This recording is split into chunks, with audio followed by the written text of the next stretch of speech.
Are you facing foreclosure but not sure what to do? Should you attempt a short sale, a modification, or try to fight the foreclosure?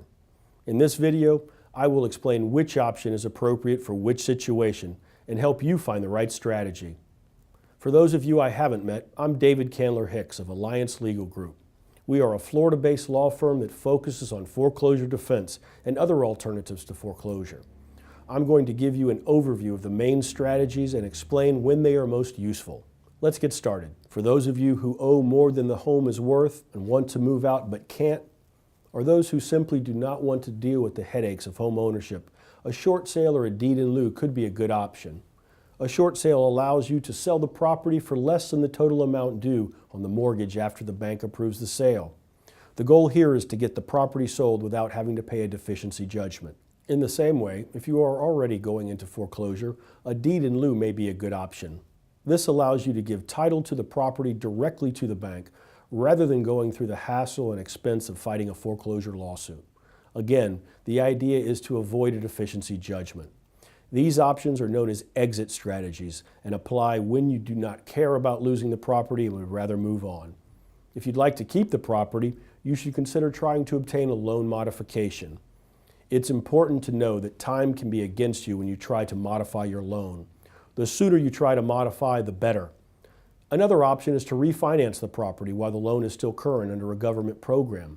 You can reduce your monthly payments and make it possible for you to afford to keep your house, all the while avoiding the damage to your credit and the headaches of responding to a foreclosure lawsuit. If you find yourself behind in your payments, it's also possible to get a good loan modification, but most people need help to do it because it's a complex and frustrating process.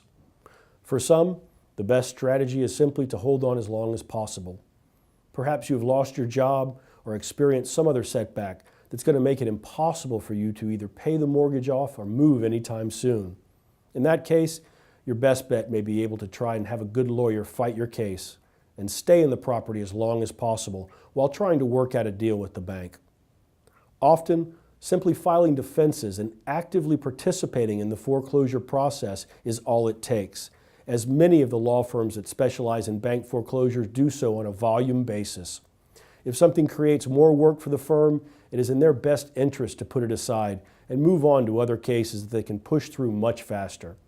As a result, your case could bog down for months or even years, giving you time to improve your circumstances, find alternative housing, or take advantage of another program that may come along to help people in your situation. Of course, there are many reasons why you may want to avoid foreclosure, and many more ways to do it. Your best option will be to discuss your case with an experienced attorney who can help you determine the most appropriate course of action for your situation. Don't bury your head in the sand. I'm David Candler Hicks with Alliance Legal Group. Hope you have a wonderful day.